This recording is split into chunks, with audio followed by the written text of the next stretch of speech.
Channel को subscribe करें, video को लाइक करें। बिस्मिल्लाहिर्रहमानिर्रहीम, अल्हम्दुलिल्लाहि रब्बिल आलमीन, वस्सलातु वस्सलामु अला सय्यिदिल मुरसलीन व अला आलिहि व सहबिहि अजमाइन। हमारे आज के प्रोग्राम में हमें पहला खत मौसूल हुआ है डेरा इस्माइल खान से अब्दुल कादिर साहब का, कि वो कहते हैं कि बाद लोग कुरान करीम के किसी भी लफ्ज को बच्चों का नाम के तौर पर रख लेते हैं, तो इसके बारे में आप क्या कहते हैं? तो जवाब अर्ज ये है कि अच्छे नाम रखने के हवाले से शरई तरीक़ाकार ये है कि लफ्ज और माना हर एतबार से नाम अच्छा होना चाहिए। लिहाजा ऐसे अल्फाज बतौर नाम मुंतखब न किए जाएं जिनकी अदायगी मुश्किल हो, चाहे उसका माना सही हो। अच्छा लफ्ज भी बतौर नाम नहीं रखना चाहिए जबकि उसका माना अच्छा ना हो। किसी चीज भी की ज़ाहिरी शक्ल सूरत देख कर उसका अच्छा समझ लेना जरूरी नहीं है। तो इसलिए कि पुराने करीम की आयत, लेकिन उसमें ज़ाहिर है कि वो लफ्ज जो है नाम के तौर पर नहीं है, कि जैसे कि सुना गया कि लिनता नाम रखा गया, तो अब लिनता जो एक लफ्ज है या फेल और फाइल उसके साथ है, तो ये कोई नाम तो नहीं है। किस तरह नाम रख लें किसी भी खातून का? इसीलिए फिर नबी करीम सल्लल्लाहु अलैहि वसल्लम ने कुछ ऐसे नामों से मना फरमाया है जो जाहिर तौर पर अच्छे लगते हैं, उनके बाद जुमलों और इबारतों में इस्तेमाल गलत हो सकता है।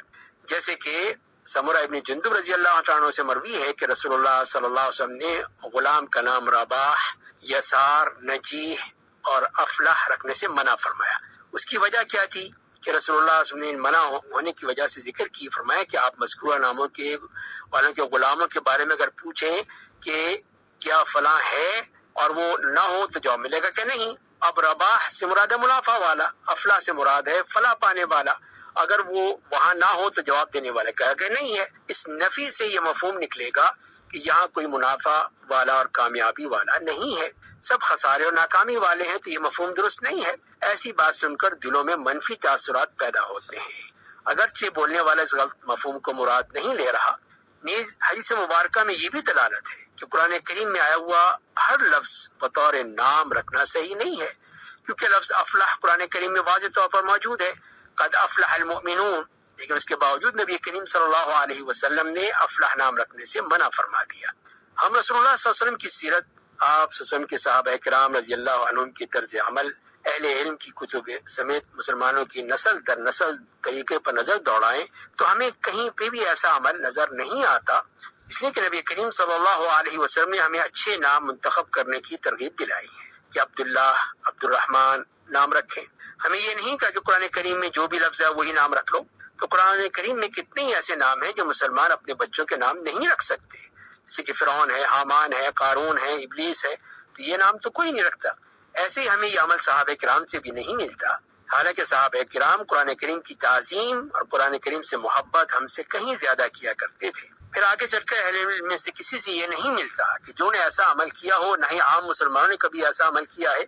जबकि मुसलमानों के अक्सर नाम जो तारीख, सीरत और सवाने की किताबों में मिलते हैं, इसमें अब्दुल्ला, अब्दुर्रहमान, अब्दुर्रहीम, मोहम्मद, अहमद इस किस्म के नाम मिलते हैं। इसलिए लोगों को इस अमल से रोकना चाहिए, उन्हें बतलाना चाहिए कि ये काम अच्छा नहीं है। और उसमें सीरत की किताबों में देख लीजिए, मुहद्दिसीन मुहद्दिसात के नाम देख लीजिए, उनमें आपको बेहतरीन और बड़े खूबसूरत नाम मिलेंगे। उनको लीजिए जिनके मफहूम भी मौजूद है और जिनका माना भी अच्छा है और जिनके अल्फाज सौती असरात भी बहुत अच्छे हैं। अगला खत मिला अटक से खान बहादुर साहब का, वो कहते हैं क्या शुतुरमुर्ग का गोश्त खाना हलाल है?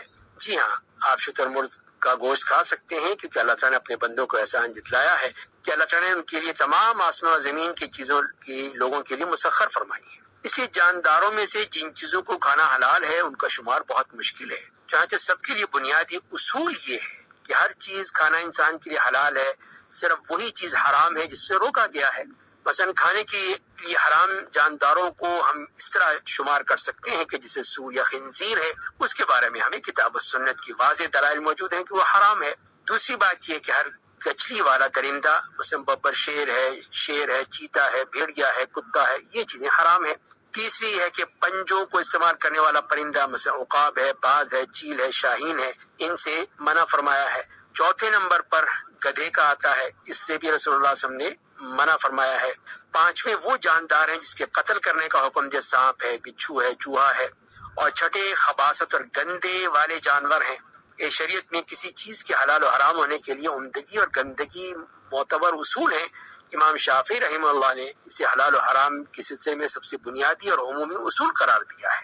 جیسے کہ ارشاد باری تعالیٰ ہے کہ وَيُحَرِّمُ عَلَيْهِمُ الْخَبَائِث، اور وہ ان کے لیے خبیث چیزوں کو حرام قرار دیتا ہے۔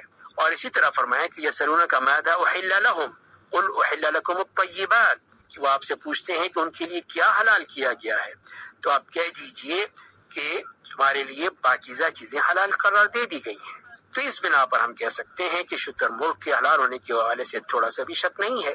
فقہاء کرام نے شتر مرغ کے حلال ہونے کے حوالے سے متعدد جگہوں پر اس کی صراحت کی ہے، جیسے کہ فقہاء کرام نے ذبح میں جانور کے لیے آرام دہ طریقے کا ذکر کرتے ہوئے کہا ہے کہ گردن سے ایسے جانور کو ذبح کیا جائے گا جس کی گردن کم لمبی ہو، اور جس کی گردن لمبی ہو تو ہنسلی کے درمیان والی جگہ سے ذبح کیا جائے گا، مثلا اونٹ ہے، شتر مرغ ہے، لمبی گردن والی بطخ وغیرہ ہے، کیونکہ اس طرح جان نکلنے میں آسانی ہو جائے گی۔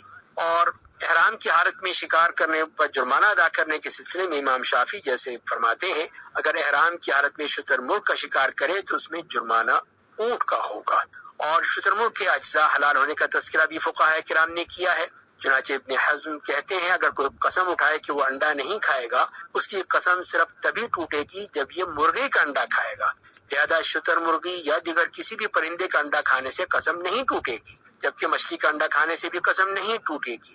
تو یہی موقف تمام باقی فقہاء کرام کا ہے، تو اسی لیے ہم کہہ سکتے ہیں کہ اس کے کھانے میں کسی قسم کا کوئی حرج نہیں ہے۔ تو ایسی چیزیں جو اللہ تعالیٰ نے حلال کی ہیں ہمارے لیے، ہم ان کو کھا سکتے ہیں، ان کو استعمال کر سکتے ہیں، لیکن یہی خیال رکھا جائے کہ اس میں جو شرائط بتا دی گئی ہیں ان شرائط کا خیال رکھا جائے جو کہ ہمیں قرآن و حدیث سے معلوم ہوتی ہے۔ اپنی طرف سے نہیں بنا سکتے کہ ہم اپنی طرف سے بنا لیں کہ ہم نے یہ سنا تھا، یہ دیکھا تھا، نہیں، بلکہ ہمیں ہر چیز کے بارے میں جو قرآن و حدیث کے احکام ہیں ان کے بارے میں معلوم ہونا چاہیے۔ معلوم نہیں ہے تو پھر اہل علم سے پوچھنا چاہیے، ان سے معلوم کرنا چاہیے کہ اس کے بارے میں اللہ تعالیٰ نے کیا حکم دیا ہے، نبی کریم صلی اللہ علیہ وسلم نے